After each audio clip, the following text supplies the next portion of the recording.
Enjoy the convenience of 7 days a week banking and extended hours with Cube from First Arkansas Bank and Trust. Member FDIC.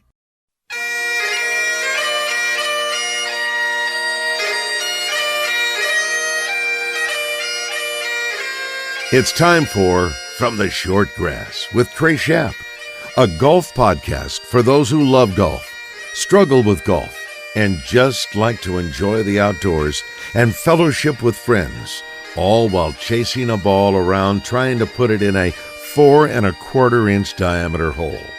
From the Short Grass is brought to you by Blackman Auctions. For over 80 years, better auctions have always been Blackman Auctions. By MinnowsPlus.com.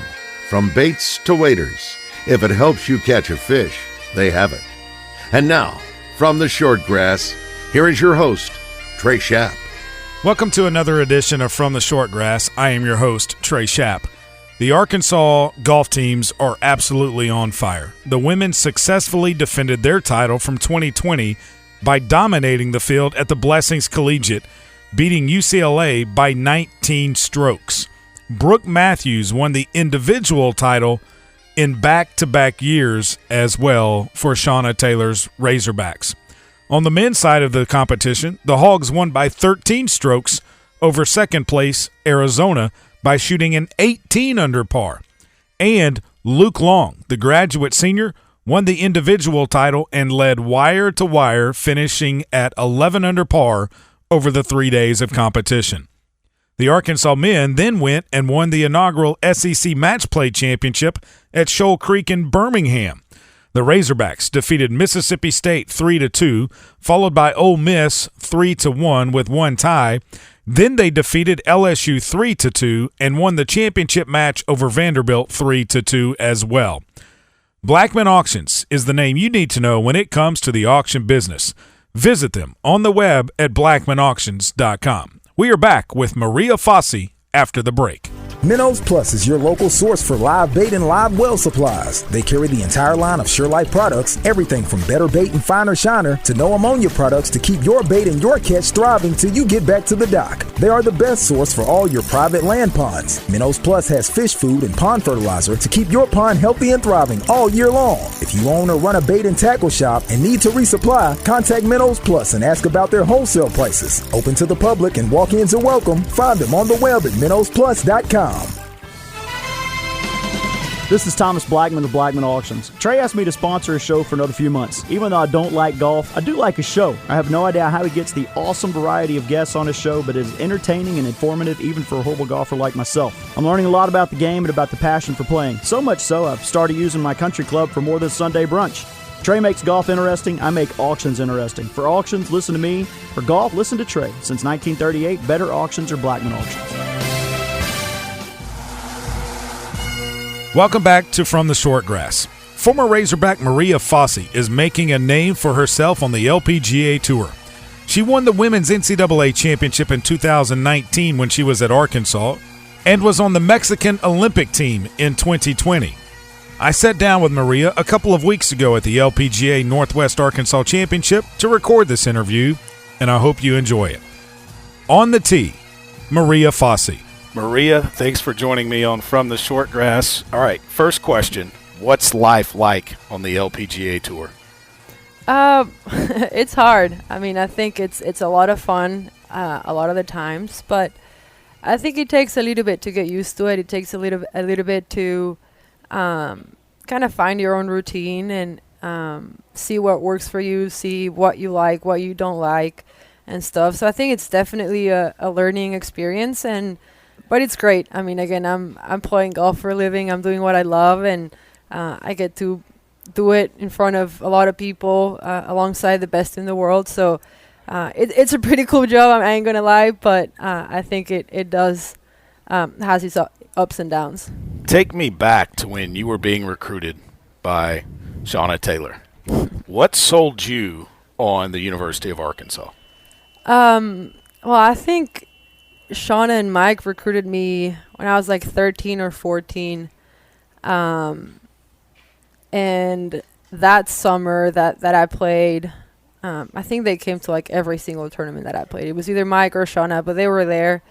They were always cheering me on, whether it was a good run or a bad round. And they just like seem like very just legit and honest and real people. And you don't see that a lot, especially with coaches. Like they always kind of try to sell you, all these beautiful things, but then it's not quite like that. And I knew a few girls on the team, and they're like, no, like it's just like that. Like if they say A, they're gonna do A. There's no kind of sugarcoating with anything. So I really appreciated just their honesty and their passion and love for the game. And I got the opportunity to come and visit, and it was just game over after that. It's pretty hard to beat. I was going to say, how does the Blessings golf course and being able to play it every day as a Razorback and practice out there prepare you for what you face now? I mean, I think it's a monster of a golf course. It's demanding off the tee. You have to think where you want to place it on the greens, and then the greens are usually pretty smoking fast. So it's a great golf course all around, and the practice facilities are second to none. So it's as good as it gets. And like I was saying before, you have on top of that 2 very passionate people who only want the best for you. Then it's a pretty darn good combination of everything. And I just couldn't see any other schools in the country being better than that. So I was for me, it was a very easy decision. It was the first school I visited, and I just knew that this is where I was going to be. You and Shauna have a great relationship. What does she mean to Maria Fassi? Oh, she's been great to me since she started recruiting me till today. Like she's just always a great person to have on my team. She keeps it very real with me. Even now as a professional, when you have a bunch of people working for you and whatnot, and she's like just keeping it real, telling me the things that maybe I don't want to listen to at times, but it's what I need to hear and things that I need to work on or whatnot. So it's been pretty cool to have her post-college as well and get to know her maybe in an even bigger personal level and her family. And me being away from home, it's always good to have somebody like her and Adam, her husband, on my corner and just know that they're always going to have my back. So for me, it's been huge to have her support personally. And of course, on the golf course, there's so many things that I learned from her when I was in school. And even now as a professional, I still work on a little bit of short game and putting with her. So she's still very involved in my game and in my career. And again, I'm just very happy and I think very lucky that I get to have somebody like her on my corner. She told me a couple of weeks ago when I sat down with her that you're a visionary. You like to focus on things and you have a vision of things happening. I went back to the 2019 NCAA championship with her, and she said you came to her early on and said, I can see myself walking up the 18th, winning a national championship. You did that. Did it play out the same way you visioned it? Yeah, it was pretty funny when we were both walking up 18, like exactly like we had talked about. I said we're going to be hugging each other and we're going to be walking up the fairway onto 18 green. And it was kind of funny when we were doing that because I was like, I've been here before. Like it almost wasn't as exciting, in the moment as it should have been maybe. But it wasn't because I didn't care about it or because I wasn't excited. I mean, I was thrilled, but it was just because I had seen it in my head so clear so many times that it was like, okay, yeah, this was meant to happen. Like there wasn't any other outcome in my mind for that week, and it was very special. And of course, when we got to the green and my mom was there and all of the team was there, which we don't really ever get to have everybody on the team coming out and watch us play. And I had friends who had no idea about golf, but they were there that week. And I mean, I think everybody on 18 green was just making it an even bigger and better envisionment of what I had pictured 2 years prior. I was going to say, you've seen Razorback Stadium where they're calling the Hogs, Bud Walton, they're calling the Hogs, Baum Walker Stadium, they're calling the Hogs. But this was your home golf course, the Blessings, and they're calling the Hogs. That had to feel good. It was amazing. It's we don't get that all that often on the golf course, and so it was pretty special to get to share that moment very closely with Shauna, but also with everybody in Razorback Nation, and feel their support and love and excitement for what I had accomplished was amazing. And I mean, I think about it and I get very emotional. It was amazing, and I think the best way possible to end my college career. The other thing that season was bringing her the first SEC championship. That had to feel good as well. It was amazing. We worked hard, very hard for that one, and I still remember when Kaylee dropped that putt on 18. She got on her knees, and I got on my knees right next to her, and we were both crying, couldn't believe what just had happened. And again, just a very cool moment that we got to share. I feel like we have so many like that where, I mean, we could be here for hours talking about so many things that happened to both of us, and that we both got to share. I think we're both equally as crazy about golf and just passionate about the Razorbacks and bringing home hardware. So it was pretty cool to kind of feed off of that and get it done for her that year. You've started a foundation. Tell me about it. Yeah, I'm super excited. It's gonna be, for now, very oriented on kids with special needs, and just want to bring in people from all social backgrounds into the game of golf, and want to make sure that they all have an opportunity to feel included, to feel welcomed into a golf course, and learn from each other. I think that's the main key or target in the foundation, is that I want to have everybody hang out with everybody and not look at somebody different because of the way they look or the way they dress or whatever it might be.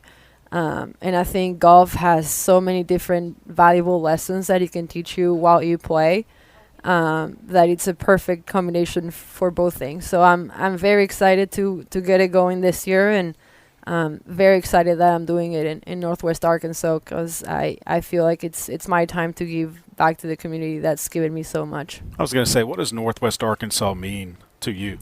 Well, right now it's home, so I think it can't get much better than that.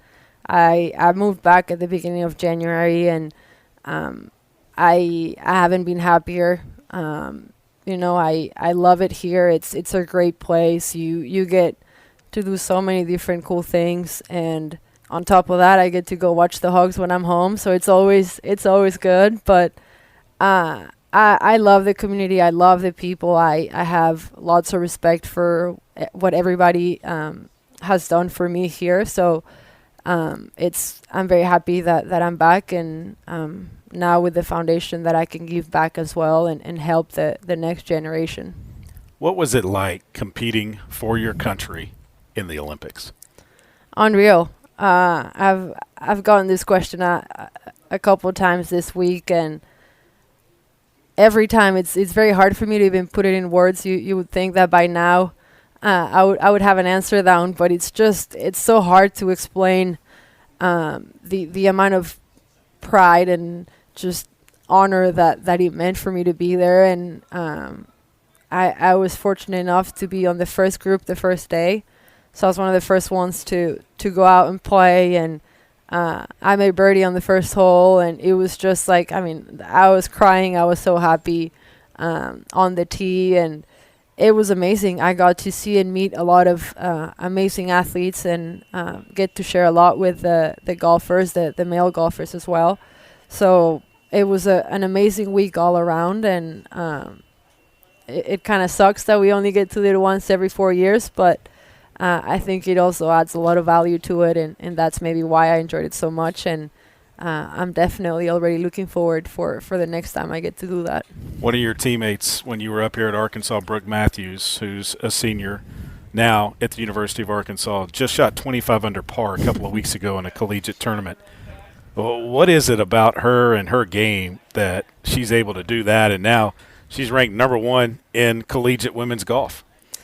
I I always told her, like, I think there's no surprise for the people that know her and for the people that have seen how hard she's worked.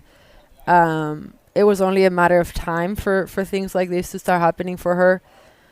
I was on the team with her when she was a redshirt freshman, and she was working as hard as everybody else, and she was never going to play as a redshirt, of course, and you would think she was in the lineup, like she's always been very passionate about the game, and I think she just started trusting herself a little bit more, and mainly just allowed herself to go out and play and shoot 25 under, like it's just I feel like we just get in our own way and keep ourselves from being successful, and she's been able to get out of her own way and just kill it out there, and like I was saying earlier, I think this is only the beginning of a great golf career for her, and it's been amazing to be able to see how much she's grown and changed in the last 3-4 years, and I'm excited for what the future holds for her. I think she can accomplish anything that she sets her mind to. I know she's trying to get through Q school, and she might have a decision to make on her the spring, whether or not she plays or turns pro, but would you like to see her follow in your footsteps and possibly win an NCAA championship and maybe even bring one to the team as well?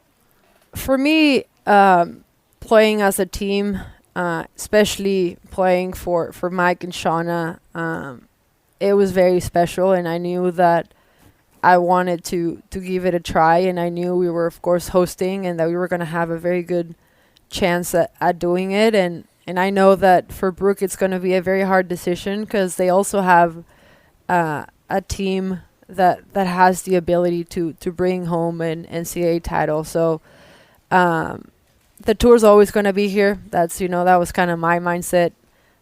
Collegiate golf isn't. So maybe you need to tell her that. Yeah, I mean, I should. I was saying earlier, like, I really do want her to be out here with me because I think it's going to be a lot of fun, and like I was saying before, I think she can and will accomplish a lot of things, and there's no question in my mind about that. And if I'm being selfish, I'm like, yeah, like, come on, let's bring you here and let's start playing professionally. But I think for her, it might be different. It's gonna definitely be a tough decision to make, but whatever she does, I know she's gonna have the support of everybody and on the team and everybody at home, and definitely mine with whatever she decides to do. But I think passing an opportunity to become a national champion, it's not an easy one, So I know I just wish her the best and hope that she's comfortable with her decision. But I would love to see her win an NCAA title. A couple of more questions. I know that Mr. Tyson loves the game of golf, John Tyson. What does he mean to Maria Fassi?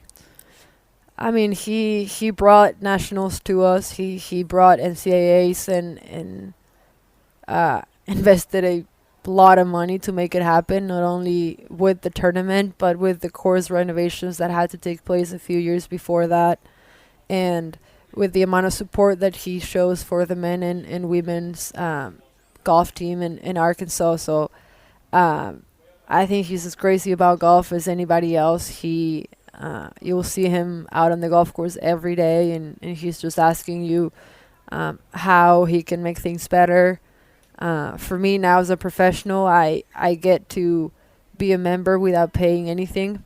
I just have to pay for food and drinks if I get anything. So again, you don't see that many other places, so it's pretty special to kind of have his support and know that you have him in your corner, know that he's going to have your back. And it was also pretty cool to give him he was right next to my mom at by the green on 18 when I won nationals, and it was pretty cool to kind of share that with him as well, because he's been amazing to me and almost like looks after me as like a daughter, so it's been pretty cool to see how our relationship has grown, and it was nice for me to kind of give him that title in his home course and know that it was going to be kept in the family. That's awesome. your golf game. How is it? What do you need to work on, or what's going well for you? It's been a very tough year. Honestly, I think I've learned a lot, but it's been hard. I didn't start off very well. I been doing a lot of changes with my team. I got injured and was out for over 2 months. So just been kind of an uphill battle since the beginning of the year. But I think I've learned a lot about myself, and when I look back, I know I'm going to be thankful for all the challenges that I had to overcome and for all the different things that hardship gave me. But I believe that I'm playing very well. I believe that the team of people that I have around me are the best possible, and I believe in them, and they believe in me, and I'm just happy to see golf trending in the right direction, and I like to see I like kind of how I'm playing the game. I like how I'm thinking and stuff like that. So it's I mean, always a work in progress, and it's a long road, but very happy with how things are going, and very excited for this week in Arkansas, and I think it can be a very good one for me to gain a lot of momentum and confidence for the closing tournaments of the year. Last question. I gave you the card there, Mayakoba. For those that might be on the fence about going to Cancun and even potentially wanting to play that golf course, what can they expect? Well, I would definitely say go. I think it's an amazing golf course. It's a big challenge. You have beautiful sights on a few holes where you can see the ocean and stuff, but it's a very fun golf course. Hopefully they get to play in the morning when it's not too windy, because it can get tough with the wind out there. But it's a beautiful place. It's a beautiful resort and stuff. So I would definitely recommend people to go and visit Cancun and Mexico. My last question to Maria was about Mayakoba. If you ever get to Cancun, take your clubs with you. Play Mayakoba, El Chameleon course, a fantastic venue. It hosts a PGA Tour stop in November, and they've got a great caddy down there, El Toucan. This is El Toucan from Mayakoba in Chameleon. Please listen to my buddy, Trey Schaap, on from the short grass. Minnows Plus is your local source for live bait and live well supplies. They carry the entire line of SureLife products, everything from better bait and finer shiner to no ammonia products to keep your bait and your catch thriving till you get back to the dock. They are the best source for all your private land ponds. Minnows Plus has fish food and pond fertilizer to keep your pond healthy and thriving all year long. If you own or run a bait and tackle shop and need to resupply, contact Minnows Plus and ask about their wholesale prices. Open to the public and walk-ins are welcome. Find them on the web at minnowsplus.com. This is Thomas Blackman of Blackman Auctions. Trey asked me to sponsor a show for another few months. Even though I don't like golf, I do like a show. I have no idea how he gets the awesome variety of guests on his show, but it is entertaining and informative even for a horrible golfer like myself. I'm learning a lot about the game and about the passion for playing. So much so, I've started using my country club for more than Sunday brunch. Trey makes golf interesting. I make auctions interesting. For auctions, listen to me. For golf, listen to Trey. Since 1938, better auctions are Blackman Auctions. MinnowsPlus.com. They have the full line of Hooker coolers. That's right, Hooker coolers. You can't find a better cooler out there. Find them on the web at MinnowsPlus.com. On the tee with our weekly rules segment, it's PGA Master Professional Adam Carney. Adam, this comes in from Kevin in Cabot via fromtheshortgrass@gmail.com, and this is one that I haven't seen it happen, but I do kind of get where he's coming from. He says, the course I play has a lot of geese on it. The other day I found my ball in geese poop, or I guess you could call it goose poop, in the fairway. Play it as it lies? ? It's up to you. So, well, you're playing the ball down. Well, you know, so at the end of the day, what is goose poop?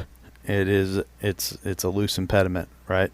So you have the option of moving a loose impediment. So if you're able to remove the goose excrement without your golf ball moving, you're certainly welcome to do that. If you do it with your hand, I highly recommend not shaking your fellow competitor's hand when you're done. But I would recommend not doing it with your hand. Yeah, a club. Hopefully there's a creek or a pond nearby where you can wash it off. But actually I've seen this many, many times. Geese become an issue. Ball comes up to rest against some. I actually was playing in a tournament one time where it wasn't a goose, it was a dog, and it had to have been a very big dog. Oh boy. The ball came up to rest right against a pile of it, and not only did I don't think it wasn't me, it was my fellow competitor. He didn't want to move it,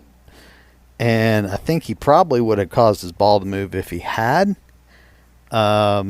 And so he's like, what's the ruling here? And I'm like, well, I mean, I explained him the ruling, and before I knew it, he's getting his rain gear on, and he's just because he didn't want that stuff on him. No, and I'm just sitting here looking at it, going, how are you going to protect your face? It's like, I get it. You got a glove on your left hand. You got rain gear on. Where's your rain gear going to go afterward? You can put it back in your bag? I mean, oh, gosh.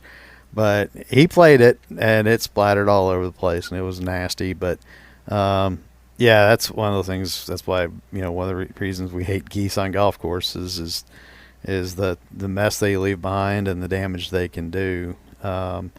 It's funny. We get a lot of rulings with geese. In fact, that we joke about this, that the toughest ruling in golf is your ball. You hit your ball, and it hits a goose and embeds in the goose, and you get up there and you find your ball embedded in this goose laying in the fairway. What's the ruling? And the goose is dead. Oh, that everything is predicated on that, right? Really? Because if the goose is still alive, it's an outside agency and you're entitled to relief. If the goose is dead, the goose is a loose impediment and it's adhering to your golf ball and you can't remove it. So never seen it happen. It's just kind of one of those old wives' tale stories about. It's like Randy Johnson when he throws a pitch and he hits the bird. Yeah, right. And the bird explodes. The bird's dead, and the ball goes down. Well, what happened? Was it a pitch? What? I don't know. I don't know. I don't know what the ruling was on that one. I'd hate to find that guy. I think they recalled it. Did they recall it? It didn't count as a pitch. It wasn't a ball or a strike. I think. I don't know. I don't either. But yeah, that's kind of like the old stump your ruling thing. No one's ever seen it happen, but we kind of joke around about it sometimes. So none of your official buddies have ever seen one of those actually happen. No. Where a live goose gets hit with a golf ball and the ball embeds into the goose. Is the goose alive or is it dead? I mean, if it were me, I'd be getting up there giving that goose CPR as fast as I can. Checking for vitals. I think I've got a pulse. Yeah, it's still alive. I've got a pulse. He's still alive. He's an outside agency. That is one that is crazy. But I guess that's why. You do see some dogs around golf courses to try and keep the geese away, but then the dog might leave a little present for you as well. That's right. Sometimes that you might come up against, and then you need to have good rain gear. It can happen. And then a place to take the rain gear. It can happen. And I don't play competitive golf much anymore, so for me, you're just picking it up and moving. I'm just moving the daggum thing. Just like Forrest Gump said in the movie, it happens. It happens. And but yeah, we've seen it with geese, all the time, and it's unfortunate. Fortunately, the size of that loose impediment's usually not too terribly bad, and it's a situation where you can still play your golf ball. Yeah. But it kind of is what it is. Interesting. Not a fun part of it. He's Adam Carney. I'm Trey Schaap. If you've got a question on the rules of golf, email us from theshortgrass@gmail.com, just like Kevin in Cabot there. And Kevin, I hope that now you understand the rule and you don't find any more poop around your golf ball. That will do it for this edition of From the Short Grass. I leave you with this golf quote from Dean Martin. If you drink, don't drive. Don't even putt. I hope you have a good round the next time you're on the course. And remember, when you find your ball mark on the green, repair it and a couple of more. And I hope to see you from the short grass. You've been listening to From the Short Grass, a weekly podcast dedicated to the game of golf. From the Short Grass is brought to you by MinnowsPlus.com and Blackman Auctions. This has been a presentation of the Buzz Radio Network.